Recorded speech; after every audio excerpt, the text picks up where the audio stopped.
नमस्कार मित्रांनो, तुमचं सर्वांचं स्टडी एज्युकेशन या यूट्यूब चॅनलमध्ये पुन्हा एकदा स्वागत आहे. आजचा आपला टॉपिक आहे हिट चॅप्टरमधील युनिट ऑफ हिट. ह्या व्हिडिओमध्ये आज आपण डिस्कस करणार आहे. तर व्हिडिओला सुरुवात करायच्या अगोदर जर तुम्ही माझे ह्या चॅप्टरवरील प्रिव्हियस व्हिडिओ बघितले नसतील तर पटकन डिस्क्रिप्शन बॉक्स आणि वर दिलेल्या आय बटनवर क्लिक करा आणि तिथून माझे व्हिडिओ तुम्ही बघू शकता. तर मी माझ्या आजच्या टॉपिकला सुरुवात करतो. बरोबर आहे. आजचा आपला टॉपिक आहे युनिट ऑफ हिट, म्हणजे हिटचे युनिट काय काय. बरोबर आहे. तर सगळ्यात अगोदर बघा, आता समजा हिटला दोन समजा जूलमध्ये वेगळं युनिट असतं, सॉरी एस आय युनिटमध्ये वेगळं युनिट असतं आणि सी जी एस युनिटमध्ये वेगळं युनिट असतं. बरोबर आहे. तर मग पहिला पॉईंट असा आहे, the unit of heat are joule in S I unit. बरोबर आहे. म्हणजे हिटचं एस आय युनिटमध्ये जे युनिट आहे, बरोबर आहे, त्याला जूल म्हणतात. एस आय युनिटमध्ये हिटचं एकक काय जूल आहे. आणि हिटचं सी जी एसमध्ये काय युनिट आहे तर कॅलरी युनिट आहे. परत सांगतो, बरोबर आहे. हिटचं एस आय युनिटमध्ये जे युनिट आहे म्हणजे एकक आहे त्याला जूल म्हणतात, आणि हिटचं सी जी एस प्रणालीमध्ये युनिटमध्ये जे एकक आहे युनिट आहे त्याला कॅलरी म्हणतात. आता प्रश्न पडतो, मग कॅलरी म्हणजे काय, 1 कॅलरी हिट म्हणजे काय. तर इथं आपल्याला दिलेलं आहे, the amount of heat necessary to raise the temperature of 1 gram water by 1 degree celsius. Example दिलेले आहे 14.5 degree celsius to 15.5 degree celsius called 1 calorie heat. म्हणजे आपण समजा एक वॉटर घेतला, बरोबर आहे, 1 ग्रॅम वॉटर घेतला आणि त्या 1 ग्रॅम वॉटरचं 1 डिग्री सेल्सिअस टेम्परेचर वाढवण्यासाठी जेवढी हीट एनर्जीची आपल्याला आवश्यकता आहे, जेवढी हीट आपल्याला आवश्यकता आहे नेसेसरी आहे, तेवढ्या हीटलाच काय म्हणतात, 1 कॅलरी हीट म्हणतात. एक्झाम्पल दिलेलं आहे, समजा आपण एखादा वॉटर घेतलं 1 ग्रॅम आणि त्याचं टेम्परेचर 14.5 आहे आणि आपल्याला त्याचं टेम्परेचर 14.5 वरून 15.5 न्यायचं आहे. तर जेवढी आपण त्याला हीट देणार तिथपर्यंत पोहोचण्यासाठी तेवढ्या हीट एनर्जीला 1 कॅलरी हीट म्हणतात. हे आता फिट करून घ्या. बरोबर आहे. त्याच्यासारखंच बघा, similarly the amount of heat necessary to raise the temperature of 1 kg of water by 1 degree celsius from 14.5 degree celsius to 15.5 degree Celsius is called 1 kilo calorie heat. आता 1 किलो कॅलरी हीट म्हणजे काय बघा, समजा 14.5 degree Celsius water घेतला, 1 kilogram water घेतलं आणि त्याचं temperature आहे 14.5 डिग्री सेल्सिअस. तर त्याचं टेम्परेचर 15.5 डिग्री सेल्सिअसपर्यंत नेण्यासाठी आपल्याला जेवढी हीट एनर्जी त्याला आपल्याला प्रोव्हाइड करावं लागेल, जेवढी हीट एनर्जी त्याला रिक्वायर्ड आहे, नेसेसरी आहे, तेवढ्या हीट एनर्जीला 1 किलो कॅलरी हीट म्हणतात. परत सांगतो, त्या वॉटरचं 1 किलोग्रॅम वॉटरचं टेम्परेचर 1 डिग्री सेल्सिअसनं इन्क्रीज करण्यासाठी जेवढी त्या वॉटरला हीट एनर्जीची आवश्यकता आहे तेवढ्या हीट एनर्जीला 1 कॅलरी हीट म्हणतात. बरोबर आहे. हे पॉईंट आज आपल्या व्हिडिओमध्ये इथं पहिले क्लिअर झाले. आता आपला पॉईंट आहे, बघा, स्पेसिफिक हीट कॅपॅसिटी. बरोबर आहे. Specific heat capacity. आता स्पेसिफिक हीट कॅपॅसिटी म्हणजे काय, त्यासाठी आपल्याला काहीतरी एक्सपेरिमेंट करायचे, कारण आपण कोणती गोष्ट समजण्या अगोदर आपल्याला ते एक्सपेरिमेंट समजणं महत्त्वाचं आहे. एक्सपेरिमेंटसाठी आपण मटेरियल घेतलं, a tray with thick layer of wax. एक ट्रे घेतला, त्याच्यात आपण वॅक्स घेतला, म्हणजे खूप जाड वॅक्स घेतला, वॅक्स म्हणजे मेन घेतलं. त्याच्यानंतर सॉलिड स्पेअर घेतला आपण, solid spare of iron, lead and copper of equal मास. आता त्याच्यानंतर आपण काय घेतलं, सॉलिड स्पेअर घेतला, म्हणजे बरोबर आहे, जर आयर्नचा सॉलिड स्पेअर घेतला, कॉपरचा सॉलिड स्पेअर घेतला आणि लीडचा. परंतु ह्या तिघाचे मास काय इक्वल राहणार आहे. बरोबर आहे. बर्नर घेतला आपण, बर्नर ऑफ स्पिरिट लॅम्प. त्याच्यानंतर लार्जर बीकर घेतलं. सगळं आपण आता घेतलं. आता प्रोसिजर काय करायचं सांगितले आपल्याला इथं, take 3 pairs of iron copper and lead of equal masses. आता काय करायचं आपल्याला, हे तिन्ही सगळे स्पेअर घ्यायचे, आयर्नचे, कॉपरचे आणि लीडचे. बरोबर आहे. आपल्याला या फिगरमध्ये दाखवलेले. त्याच्यानंतर put all the 3 figures in boiling water in the beaker for some time. त्याच्यानंतर आपल्याला काय करायचे, समजा काहीतरी बॉइलिंग वॉटर आहे आणि ह्या वॉटरमध्ये आपल्याला काय करायचं आहे, बघा, सॉरी कट झालं, हे इथं बॉइलिंग वॉटर आहे समजा याच्यामध्ये, आणि इथं आपण हे तिन्ही स्पेअर घेतले. तर या तिन्ही स्पेअरला आपल्याला या बॉइलिंग वॉटरमध्ये ठेवायचं आहे आणि आपल्याला त्याला काय करायचं आहे, गरम करून घ्यायचं, त्याला त्याच्यात हीट द्यायची आपल्याला खालून. बरोबर आहे. पुन्हा काय सांगितलेलं आहे, फॉर सम टाईमसाठी 3 नंबरला, take the 3 sphere out of the water, all the spheres will be at 100 degree celsius. बरोबर आहे. आपल्याला काही जेव्हा त्याचं पूर्ण 100 डिग्री सेल्सिअसपर्यंत टेम्परेचर झालेलं राहील म्हणजे पूर्ण, तेव्हा आपल्याला हे तिन्ही स्पेअर काय करायचे, या वॉटर समजा हे जे इथे दाखवलेले आहे वॉटरचे आपल्याला बाहेर काढून घ्यायचे.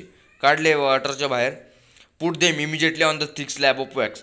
जेव्हा आपण याला इमिजिएटली काढू आपण त्या बॉइलिंग वॉटरमधून, बरोबर आहे, जेव्हा त्याचं टेम्परेचर 100 डिग्री सेल्सिअसपर्यंत झालेलं राहील किंवा ते गरम झालेलं राहील कोणत्याही टेम्परेचरवर, तेव्हा आपल्याला लगेच त्या तिन्ही स्पेअरला आपल्याला हे जे आपण वॅक्स घेतलेला आहे जाड, त्या वॅक्समध्ये तिन्ही पेअरला लवकर सारख्याच वेळ सोडून द्यायचे, बरोबर आहे, सोडून द्यायचे.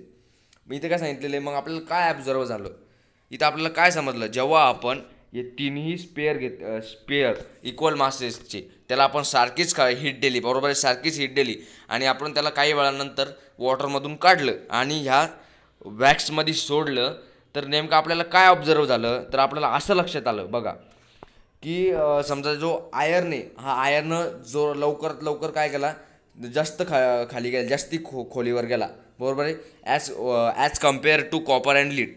त्याच्यानंतर कॉपर काय गेला, थोडा आयर्नपेक्षा कमी डेप्थवर गेला आणि लीड आहे ना, ते लीड ह्या दोन्हीपेक्षा समजा कमी उंचीवर गेला. मग असं कसं झालं, व्हॉट इट हॅपन्स, नेमकं कसा घडू शकते, तर याचा ॲन्सर आपल्याला मिळालं बघा की ज्या स्पेअरनं जास्त हीट एनर्जी ॲब्झॉर्ब केली, परत सांगतो, ज्या स्पेअरनं जास्त हीट ॲब्झॉर्ब केली त्यानं काय केलं, त्या स्पेअरनं त्या वॅक्समध्ये जास्त जोर लावला, त्याच्यावर जास्त त्यानं फोर्स अप्लाय केला खोल जाण्यासाठी, बरोबर आहे. इथं पॉईंट लिहिलेलं सुद्धा आहे बघा, the sphere which absorb more heat from the water will give more heat to wax. ज्या स्पेअरनं वॉटरमधून जास्त हीट ॲब्झॉर्ब केली त्यानं त्या वॅक्सला जास्त हीट दिली. पुढं मॉर वॅक्स विल दस melt and the spare will go deeper in the wax. त्याच्यामुळं तो वॅक्स काय झाला, मेल्ट झाला, वितळला आणि तो जे स्पेअर आहे तो खाली जाऊ शकला, बरोबर आहे. मग आपल्याला असं लक्षात आलं की समजा या आयर्नचा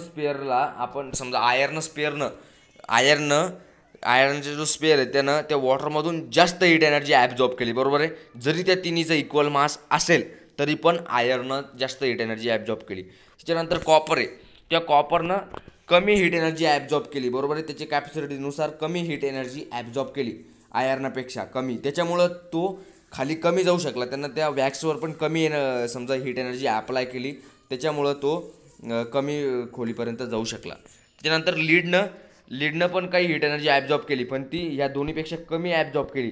त्याच्यामुळे यानं कमी ॲब्झॉर्ब केल्यामुळं या दोन्हीपेक्षा त्यांना कमी तो खोल गेला, कमी त्यानं फोर्स इथं अप्लाय केलेला आहे. मग याच्याहून आपल्याला हे समजलं, जरी या तिन्हीचे मास इक्वल असले परंतु त्यांची कॅपॅसिटी आहे ती हीट ॲब्झॉर्ब करण्याची. मग आपण असं त्याला एक सायन्समध्ये असं सांगू शकतो, this means that the property which determines the amount of heat absorb by sphere is different for 3 sphere. This property is called the specific heat capacity. म्हणजे बघा या तिन्ही अशी प्रॉपर्टी की जी प्रॉपर्टी आपल्याला असं दाखवते, आपल्याला शो करते की ह्या कोणत्याही डिफरन्स त्या तिन्ही स्पेअर्सला इक्वल मासेची तिन्ही स्पेअर आहे, परंतु त्याची हीट ॲब्झॉर्ब करण्याची जी कॅपॅसिटी ती वेगळी आहे. कोणी जास्त, कोणी कमी केली, कोणी त्याच्यापेक्षा कमी केली, बरोबर. त्या प्रॉपर्टीला म्हणतात स्पेसिफिक हीट कॅपॅसिटी, बरोबर आहे. आता त्याच्यानंतर खाली असं सांगू शकतो आणखीन आपण, the amount of heat energy required to raise the temperature of unit mass of an object by 1 degree Celsius is called the specific heat of the object. मग स्पेसिफिक हीट म्हणजे काय की समजा त्या ऑब्जेक्टला, कोणताही ऑब्जेक्ट घेतला आपण, त्या ऑब्जेक्टला त्याचं टेम्परेचर 1 डिग्री सेल्सिअसपासून इन्क्रीज होण्यासाठी आपल्याला जेवढी हीट एनर्जी त्याला द्यावं लागेल तेवढ्या हीट एनर्जीला त्या ऑब्जेक्टची स्पेसिफिक हीट म्हणतात. परत सांगतो, बरोबर आहे. The amount of heat energy required म्हणजे अशी आपल्याला हीट एनर्जी आपल्याला काहीतरी अमाऊंट हीट एनर्जीची आवश्यकता आहे त्या ऑब्जेक्टचं 1 डिग्री सेल्सिअसनं टेम्परेचर इन्क्रीज करण्यासाठी. त्या ऑब्जेक्टच्या त्या स्पेसिफिक हीटला काय म्हणतात, specific heat of the object, बरोबर आहे. इथं सांगितलेलं आहे the specific heat capacity is denote by letter C. Specific heat capacity कशानं डिनोट करतात, तर लेटर सीनं डिनोट करतात. The SI unit of specific capacity is joule degree Celsius. Joule per degree Celsius म्हणजे ज्या स्पेसिफिक हीट, समजा ज्या एखाद्या ऑब्जेक्टची जी स्पेसिफिक हीट राहणार आहे तर त्याचं SI युनिटमध्ये जे एकक राहणार आहे, युनिट राहणार आहे, त्याला joule per degree Celsius kg राहणार आहे, ओके. अँड CGS युनिट काय राहणार आहे त्याचं, तर कॅलरी पर ग्रॅम डिग्री सेल्सिअस असं राहणार आहे. तुम्ही सगळे युनिट लक्षात ठेवून घ्या, पाठ करून घ्या. इथं आपल्याला काही खाली चार्ट दिलेला आहे. या चार्टमध्ये आपल्याला असं दाखवलेलं आहे की समजा डिफरंट ऑब्जेक्टची डिफरंट स्पेसिफिक हीट दाखवलेली, बरोबर आहे. Specific heat capacity, specific heat different आहे. वॉटरची 1.0 आहे, त्याच्यानंतर पॅराफिनची वेगळी आहे, म्हणजे केरोसिनची वेगळी आहे, म्हणजे सगळ्यांची डिफरंट आहे स्पेसिफिक हीट कॅपॅसिटी, बरोबर आहे. ज्याची इथं आयर्नची बी दाखवलेली आहे, कॉपरची, सिल्वरची, म्हणजे याचा तुम्ही चांगला अभ्यास करून घ्या. ज्याची स्पेसिफिक हीट कॅपॅसिटी सगळ्यात जास्त असणार आहे तो सगळ्यात जास्त हीट एनर्जी ॲब्झॉर्ब करणार, सगळ्यात जास्त हीट एनर्जी ॲब्झॉर्ब करणार आहे, हे लक्षात घ्या तुम्ही. आता काय सांगितलेलं आहे बघा, खाली काही आपल्याला काही सांगितलेलं आहे बघा. If specific heater of an object is C, the mass of that object is M, and if the temperature of the object is raise by delta T degree Celsius, the heat energy absorb by the object is given by. आता हे लक्षात महत्त्वाचं आहे. जेव्हा पण आपण ह्याची हीटवरचे न्यूमॅरिकल solve करणार आहे, तर त्या न्यूमॅरिकल सॉल्व करत असताना आपल्याला MC डेल्टा टी या फॉर्म्युल्याचा यूज करायचा आहे. तो फॉर्म्युल्याचं मी तुम्हाला सविस्तर एक्सप्लेनेशन सांगतो बघा. एखाद्या ऑब्जेक्टची स्पेसिफिक हीट काय, समजा एक ऑब्जेक्ट घेतला आपण आता इथं, त्या ऑब्जेक्टची स्पेसिफिक हीट काय आहे, स्पेसिफिक हीट समजा आपण डिनोट के C आहे समजा, बरोबर आहे, C आहे. त्या ऑब्जेक्टचं मास काय M आहे, बरोबर आहे, मास M आहे. मग if the temperature of the object is raise by delta T degree Celsius, मग त्या ऑब्जेक्टला आपण खालून काहीतरी टेम्परेचर दिलं, मग आपण त्याला टेम्परेचर दिल्याच्या नंतर त्या ऑब्जेक्टचं जेवढं पण टेम्परेचर इन्क्रीज झालं, बरोबर आहे, जेवढं पण टेम्परेचर इन्क्रीज झालं आपण त्याला डेल्टा टी डिग्री सेल्सिअस म्हणू शकतो, बरोबर, डेल्टा टी डिग्री सेल्सिअस. मग हे डेल्टा टी कसं फाईंड करायचं, तर त्या ऑब्जेक्टला आपण पहिले जितकं टेम्परेचर, पहिलं किती टेम्परेचर होतं त्या ऑब्जेक्टचं तेवढं टेम्परेचर मायनस आताचं जे पोहोचलेलं टेम्परेचर राहणार ते टेम्परेचर, बरोबर आहे. ह्या फॉर्म्युलाचा यूज करायचा MC डेल्टा टी.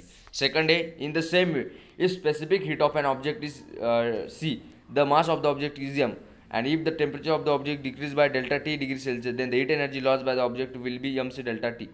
मग आपण एखाद्या ऑब्जेक्टला समजा स्पेसिफिक हीट त्याची C आहे आणि आपण त्या ऑब्जेक्टचं मास आहे M आहे, आणि आपण त्या ऑब्जेक्टला मग काही त्या ऑब्जेक्टचं आपण टेम्परेचर डिक्रीज केलं, पहिले वाढवलं, आता डिक्रीज केलं डेल्टा टी डिग्री सेल्सिअसनं. डेल्टा टी डिग्री सेल्सिअस म्हणजे एक काहीतरी व्हॅल्यू असणार तिथं, त्या व्हॅल्यूनं आपण त्याला डिक्रीज केलं. मग त्या ऑब्जेक्टनं काहीतरी हीट एनर्जी लॉस्ट करणार आहे तो, आपण त्याचं टेम्परेचर डिक्रीज केल्यामुळं. तर ते दाखवण्यासाठी आपण MC डेल्टा टी या फॉर्म्युल्याचा यूज करू शकतो, बरोबर आहे. म्हणजे हे तुम्ही दोन्ही टर्म्स व्यवस्थित तुम्ही रिकॉल करून घ्या, जेणेकरून न्यूमॅरिकल्स सॉल्व करताना तुम्हाला काही प्रॉब्लेम येणार नाही. तसं मी न्यूमॅरिकल तुम्हाला न्यूमॅरिकल्स पण दाखवणार आहे सॉल्व करून नेक्स्ट नंतरमध्ये. तर मित्रांनो, आता फटाफट आपण या व्हिडिओत समराईज करू की आजच्या व्हिडिओमध्ये आपण काय शिकलेलो आहे. बघा, आजच्या व्हिडिओमध्ये आपण हे शिकलो की बघा कोणते डिफरंट ऑब्जेक्टची स्पेसिफिक हीट कॅपॅसिटी डिफरंट असते. स्पेसिफिक हीट कॅपॅसिटी म्हणजे काय, the amount of heat energy required to raise the temperature of unit mass of an object by 1 degree Celsius is called the specific heat of the object. कोणत्याही ऑब्जेक्टचं temperature 1 degree सेल्सिअसनं increase करण्यासाठी जेवढ्या अमाऊंटमध्ये त्याला heat energy लागती तेवढ्या amount of heat एनर्जीला काय म्हणतात, त्याची specific heat of the object, बरोबर आहे. मग इथं आपण एक्सपेरिमेंट केला होता आयर्न, कॉपरचा आणि लीडचा. तर ज्या ऑब्जेक्टनं वॉटरमधून जास्त हीट एनर्जी ॲब्झॉर्ब केली तो या वॅक्सवर जास्त काय करणार, हीट अप्लाय करणार, त्याला देणार आहे. म्हणून आयर्ननं जास्त हीट एनर्जी ॲब्झॉर्ब केली होती, म्हणून आयर्न जास्त खोल गेला. कॉपरनं कमी केली होती ॲज कम्पेअर टू आयर्न, त्याच्यामुळं तो कमी गेला. आणि लीडनं दोन्हीपेक्षा कमी केली होती हीट एनर्जी ॲब्झॉर्ब, त्याच्यामुळे तो कमी हीट एनर्जी अप्लाय करू शकला त्या वॅक्सवर, बरोबर आहे. तर मित्रांनो, ह्या व्हिडिओमध्ये हे एवढं महत्त्वाचं पॉईंट होते, तुम्ही रिकॉल करून घ्या. आणि जर तुम्हाला आता पण काही डाऊट असतील तर तुम्ही मला जरूर कमेंट सेक्शनमध्ये विचारा काय डाऊट आहे, बरोबर आहे. आणि तुम्हाला जर माझा व्हिडिओ आवडला असेल तर या व्हिडिओला लाईक करा, भरपूर लाईक करा, या चॅनलला सबस्क्राईब करा आणि कमेंटमध्ये सांगा तुम्हाला हा व्हिडिओ कसा आवडला. आणि तुम्हाला ज्याही टॉपिकवर व्हिडिओ लागत असतील मला कमेंटमध्ये सांगा, मला ह्या टॉपिकवर व्हिडिओ लागतात, जेणेकरून मी लवकर त्याचा अभ्यास करून तुमच्यापर्यंत व्हिडिओ पोहोचू शकेल. तर मित्रांनो, मिळूया आपण नेक्स्ट व्हिडिओमध्ये. तोपर्यंत तुम्ही आनंदी राहा, take care of yourself, stay happy. So thank you for watching this video.